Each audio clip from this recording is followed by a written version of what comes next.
నమస్తే, నేను Prashanth. Liquor scam విచారణ ఇంకా కొనసాగుతుంది. ఇదే క్రమంలో కసిరెడ్డి విచారణకు కూడా హాజరయ్యాడు. మరి ఈ విచారణలో కసిరెడ్డి అసలు ఏం మాట్లాడారు ఏంటి అనేది అయితే తెలుసుకుందాం. దీని గురించి అయితే మాట్లాడేందుకు ప్రస్తుతం మనతో పాటు పొలిటికల్ అనలిస్ట్ రాజేష్ అప్పసాని గారు ఉన్నారు. నమస్తే అండి. నమస్తే సార్. కసిరెడ్డి ఎట్టికేలకు విచారణకైతే హాజరయ్యాడు. మళ్ళీ అరెస్టు కూడా కావడం జరిగింది. ఇంతకీ అతను అసలు ఏం మాట్లాడడం జరిగింది, జగన్ గారి గురించి కూడా ఏమైనా మాట్లాడడం జరిగిందా, అదేవిధంగా ఈ లిక్కర్ స్కామ్లో ఇంకెంతమంది ఇన్వాల్వ్ అయి ఉన్నారు, ఇది అతిపెద్ద లిక్కర్ స్కామ్ కాబట్టి సో అసలు ఎలా జరిగింది, ఏం జరుగుతుంది? ఇప్పుడు వాస్తవంగా కసిరెడ్డి రాజ్ ఎలియాస్ కేసిరెడ్డి రాజశేఖర్ రెడ్డి అతను తనకు తాను స్వచ్ఛందంగా విచారణకు హాజరు కాల. 4 సార్లు నోటీసులు ఇచ్చినా సరే ఆ నోటీసుల్ని బేఖాతరు చేసి అతను విచారణకు హాజరు కాని నేపథ్యంలో పోలీసులు మారు పేరుతో ఫ్లైట్లో ప్రయాణం చేస్తున్న తనని హైదరాబాద్ ఎయిర్పోర్ట్లో ల్యాండ్ అవగానే అదుపులోకి తీసుకొని అరెస్ట్ చేసి నిన్న విచారణ చేశారు. అంతకుముందు అతనికి మొట్టమొదటి నోటీస్ ఇచ్చిన రోజు అతను స్పందించిన తీరేంటి అంటే, నేను ఆ ప్రభుత్వంలో ఐటీ అడ్వైజర్గా పనిచేశా, ప్రభుత్వ లిక్కర్ పాలసీతో నాకేం సంబంధం, మీరు నన్నెందుకు విచారిస్తున్నారు, మీరు నన్ను ఏ అంశంలో విచారించాలి అనుకుంటున్నారో నాకు ఆ సమాచారం ఇస్తే అప్పుడు నేను విచారణకు హాజరవుతా. అంటే సహజంగా ఎవరి మీద ఒక ఆరోపణ వచ్చినప్పుడు ఆ ఆరోపణ గురించి విచారించి నిర్ధారణ చేసుకునే అధికారం పోలీస్ డిపార్ట్మెంట్కి ఉంది అనే అంశాన్ని కూడా విస్మరించి తనకి తాను అబోవ్ ది సిస్టమ్ అని చెప్పని ఫీల్ అవుతా వచ్చాడు. నన్నే విచారిస్తారా?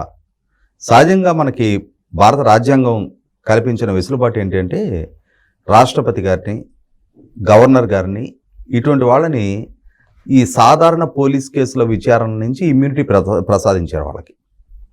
అంతకు మించి ఈవెందో ప్రధానమంత్రి గారిని అయినా సరే ఏదైనా ఆరోపణ వస్తే విచారించే హక్కు, అధికారం రాజ్యాంగమే కల్పించింది. అటువంటి స్థితిలో ఒక ఐటీ అడ్వైజర్గా మాత్రమే పనిచేస్తున్న ఈ కసిరెడ్డి రాజు తన ద్వారా వేల కోట్ల రూపాయల అక్రమాలు జరిగాయి అని చెప్పని ఆరోపణలు వస్తున్న నేపథ్యంలో ప్రభుత్వం నియమించిన సిట్టు ఆరోపణలను నిర్ధారణ చేసుకొని నీ వర్షం చెప్పు అని చెప్పని నోటీసులు ఇస్తుంటే 1-4 సార్లు ఆ నోటీసులను ఉల్లంఘించాడు. అంతిమంగా అరెస్ట్ అయ్యాడు, విచారణ జరిగింది. మరి మొదట అంతటి మేకపోతు గాంభీర్యాన్ని ప్రదర్శించి నాకేం సంబంధం, మీరు నన్నెందుకు విచారించాలి అనుకుంటున్నారు, ఏ అంశంలో విచారించాలి అనుకుంటున్నారని చెప్పని అన్ని కండిషన్స్ పెట్టిన, అన్ని ప్రశ్నలు లేవనెత్తిన కసిరెడ్డి నిన్న పోలీసులు కొద్ది గంటలు కూర్చోబెట్టగానే మొత్తం కక్కేశాడు. అంటే నేను అనుకుంటా ఇంకా మొత్తం శాంతం కూడా కక్కలేదు అనుకుంటున్నా. ప్రస్తుతానికి ఒక పార్టు, ఒక లాజికల్ కంక్లూషన్కి రావడానికి ఆస్కారం కలిగింది.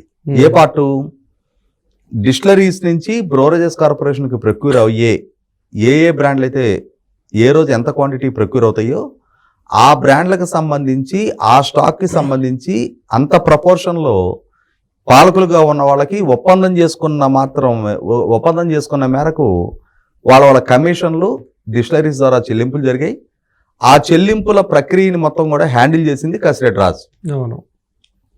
ఈ కసిరెడ్డి రాజు ద్వారా పై వాళ్ళకి చేరాయి అని చెప్పని నిర్ధారణ అవుతా ఉంది. విజయసాయి రెడ్డి కూడా అతని మాటలు వింటా ఉంటే ఇదంతా చేసింది కర్త కర్మ క్రియ మన మిథున్ రెడ్డి, కసిరెడ్డి వీళ్ళిద్దరే మెయిన్ పాత్రలుగా పోషించారని చెప్పేసి కూడా అతని మాటల్లో మనకు అర్థమవుతుంది. కానీ ఇక్కడ మీరు అన్నట్లు కసిరెడ్డి ఏమో నాకేం సంబంధం అన్నట్లు కసిరెడ్డి మాట్లాడడం జరుగుతుంది.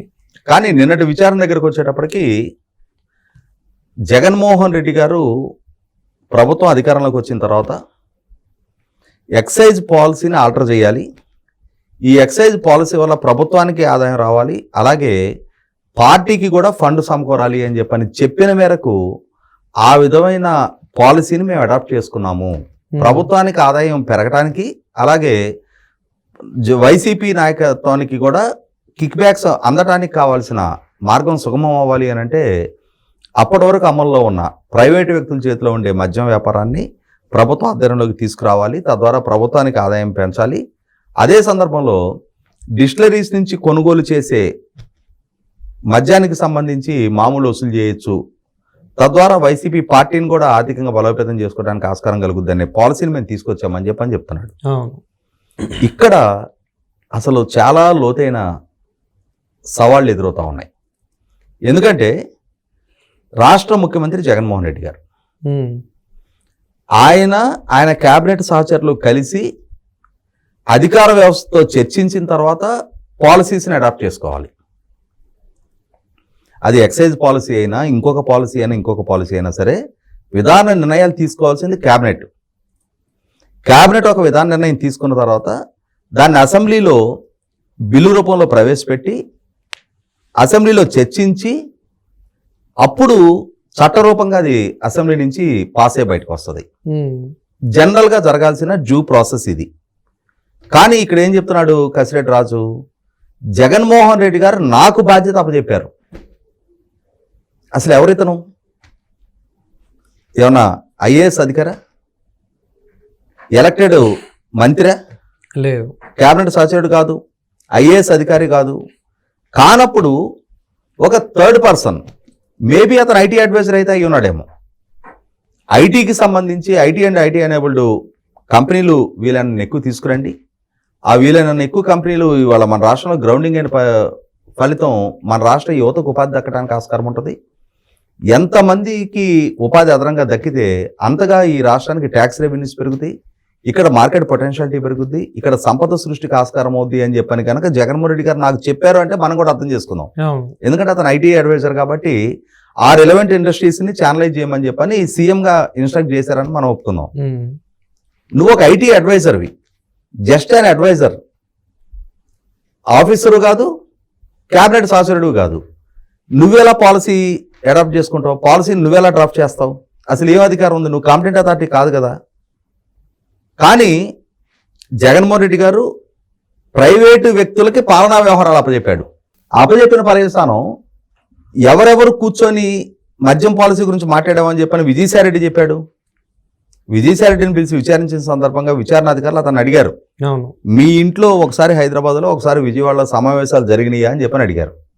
అతను అడ్మిటెడ్, ఎస్ మా ఇంట్లో జరిగాయి. ఎవరెవరు పాల్గొన్నారు?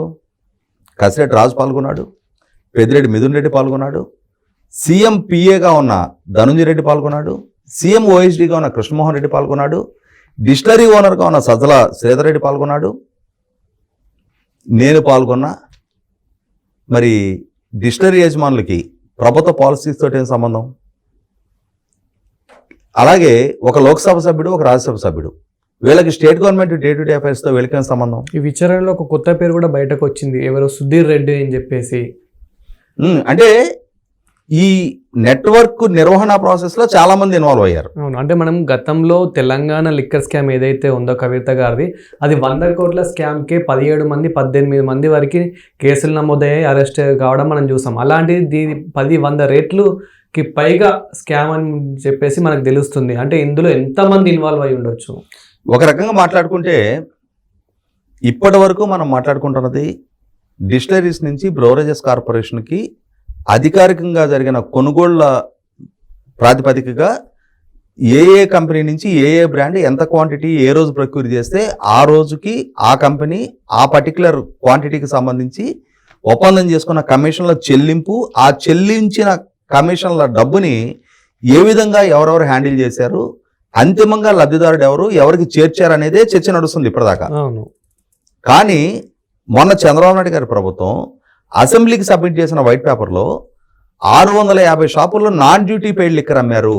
అంటే బ్రోవరేజెస్ కార్పొరేషన్ ద్వారా ప్రొక్యూర్ చేయకుండానే డైరెక్ట్గా డిస్టిలరీస్ నుంచి షాపులకి చేర్చి ఆ షాపుల్లో అమ్మేసి, అంటే ఏంటి, ప్రభుత్వానికి ₹1 కూడా ట్యాక్స్ పే చేయకుండా బ్రోవరేజెస్ కార్పొరేషన్ నుంచి ఆ షాపుకి కొంత స్టాక్ వస్తుంది, డిస్టిలరీ నుంచి కొంత స్టాక్ వస్తుంది. ఆ స్టాక్ని ఎవరు అమ్మాలి? ఆ షాప్లోనే సేల్స్ బాయ్ అమ్మాలి.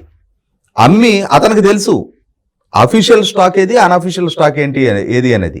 అతను రెండింటిని అమ్మేసి సొమ్ము చేసిన తర్వాత అఫీషియల్ స్టాక్కి ప్రభుత్వానికి జమ చేయాలి, ఈ అన్అఫీషియల్ స్టాక్ని దీనికి సంబంధించిన డబ్బు ఎవరికి అప్పచెప్పాలి? ఈ కసిరెడ్డి రాజు లాంటి ఈ చెల్లింపుల వ్యవస్థ ఏదైతే ఉందో, ఈ కొరియర్లు, క్యాష్ హ్యాండ్లర్సు, క్యాష్ అరేంజర్సు, ఆర్గనైజర్సు ఒక పెద్ద నెట్వర్క్ని ఏర్పాటు చేసుకున్నారు కదా. ఇటువంటి వాళ్ళ ద్వారా మరి ఆ చెల్లింపులన్నీ కూడా ఆ వసూళ్ళన్నీ కూడా జరిగినాయి. ఇప్పటి వరకు 3,200 కోట్లు మనం ఈ కేసుల మీద కమిషన్ల గురించే మాట్లాడుకుంటున్నాం. అసలు ఈ non duty paid liquor volume ఎంత? 8,000 కోట్ల రూపాయలు.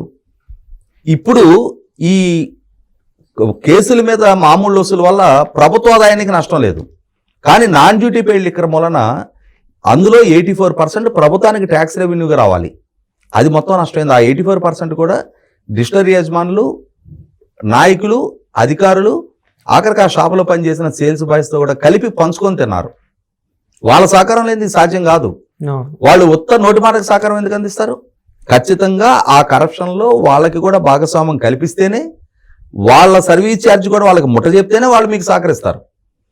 ఆ స్థాయి నుంచి రాష్ట్ర ముఖ్యమంత్రి వరకు ఒక ఆర్గనైజ్డ్ క్రైమ్, ఒక ఆర్గనైజ్డ్ కరప్షన్, ఒక ఆర్గనైజ్డ్ నెట్వర్క్ నడిపించారు.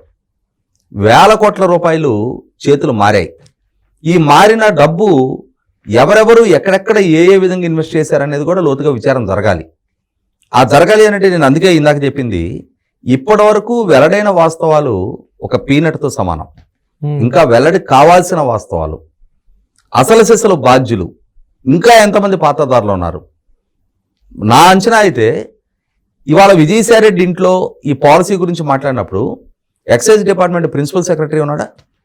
ఎక్సైజ్ మినిస్టర్ ఉన్నాడా? వాళ్ళెవరి ప్రమేయం లేకుండా అసలు సిసలు కాంపిటెంట్ అథారిటీ వాళ్ళు కదా, వాళ్ళ సమక్షంలో కదా చర్చించాల్సింది. వాళ్ళ అంటే ఆ పాలసీలో ఉన్న మెరిట్స్ డిమెరిట్స్ గురించి అంతిమంగా ప్రభుత్వానికి సూచనల సలహాలు ఇవ్వాల్సింది ఐఏఎస్ అధికారులు కదా. జగన్మోహన్ రెడ్డి గారి పిఏగా ఉన్న ధనుంజయ రెడ్డికి ఒక విభాగానికి సంబంధించి నిర్ణయం తీసుకునే అధికారం ఎవరిచ్చారు? Beings chief minister Jaganmohan Reddy గారి పనులని ఫెసిలిటేట్ చేయటం పిఏగా ఆయన బాధ్యత. అంతేగాని జగన్మోహన్ రెడ్డి గారి ప్రభుత్వంలో ఇంకొక క్యాబినెట్ మినిస్టర్ చేయాల్సిన పనులని చేయటం ధనుంజయ రెడ్డి బాధ్యత కాదు. అంటే ఇక్కడ అక్కడ సమావేశమైన ప్రతి ఒక్కళ్ళకి కూడా తమ పరిధి దాటి తాము వ్యవహరిస్తున్నామనేది తెలుసు, తమకి సంబంధం లేని విధులు మనం నిర్వహించబోతున్నామనేది తెలుసు. కానీ పాలకుడుగా ఉన్న జగన్మోహన్ రెడ్డి గారు ఆదేశించారు. వీళ్ళందరూ తాము చేస్తున్నది తప్పని తెలిసి కూడా తప్పులో భాగస్వాములు అయ్యారు. ఇవాళ 100% వేల కోట్ల రూపాయల కమిషన్ల వ్యవహారంలోనే కాదు, నాన్ డ్యూటీ పెయిడ్ లిక్కర్ అంశంలోనూ అన్నిటికన్నా ముఖ్యంగా భయము, పక్షపాతము, రాగద్వేషాలకు అతీతంగా పరిపాలన చేస్తా అని చెప్పని రాజ్యాంగం మీద ప్రమాణ స్వీకారం చేసిన ముఖ్యమంత్రి తన పాలనా హయాంలో తన ప్రభుత్వానికి వెండార్స్గా ఉన్న డిస్టిలరీస్ తోటి కొల్యూడయ్యి ఇన్ని వేల కోట్ల రూపాయల అక్రమాలకు పాల్పడ్డారు, అన్ని వేల కోట్ల రూపాయల ప్రభుత్వ ఆదాయానికి గండికొట్టారు. ఈ నేపథ్యంలో అన్నిటికన్నా ముఖ్యంగా ఇవి మొత్తం కూడా నగదు లావాదేవీలు, క్యాష్ ట్రాన్సాక్షన్స్. ఇన్ని వేల కోట్ల రూపాయల క్యాష్ ట్రాన్సాక్షన్స్ని ఎలా హ్యాండిల్ చేశారు? ఎటు ఆ డబ్బంతా తరలించారు? మనీ లాండరింగ్ కూడా ఇన్వాల్వ్ అయి ఉంటుంది. Income tax and enforcement directorate involve అవ్వాలి. లావు కృష్ణదేవరాయలు గారు పార్లమెంట్ వేదికగా చెప్పిన విధంగా విదేశాలకి 4,000 కోట్ల వరకు తరలించారు అని చెప్పిన, ఒక్క దుబాయ్కే 4,000 కోట్లు తరలించారని చెప్పిన మాట ఇప్పటికే కేంద్ర ప్రభుత్వం దృష్టి కూడా వచ్చిన నేపథ్యంలో కేంద్ర ప్రభుత్వం కూడా దేశ భద్రత దృష్ట్యా కూడా ఆలోచించి ఇవాళ రాజకీయాల్లో హోదా నటం పెట్టుకొని రాజ్యాంగబద్ధమైన పదవుల్లో ఉండి ఇన్ని వేల కోట్ల అవినీతికి పాల్పడ్డప్పుడు ఆ విధమైన అవినీతిని కొనసాగించి ఆ అవినీతి ద్వారా లబ్ధి పొందిన స్థాయి వ్యక్తులు ఆ వ్యక్తులు వాళ్ళ స్థాయి ఏదైనా సరే ఆ విషయంలో కేంద్ర ప్రభుత్వం కూడా కఠినంగా వ్యవహరించాలి, లోతైన విచారణ జరపాలి. అసలు సిసల బాధ్యుల్ని మళ్ళీ జీవితంలో వాళ్ళు ఎన్నికల రంగంలో కానీ ప్రజా జీవితంలో కానీ కొనసాగకుండా కనబడకుండా చేయాల్సిన బాధ్యత కూడా విచారణ సంస్థలది, ప్రభుత్వాలది. Thank you sir.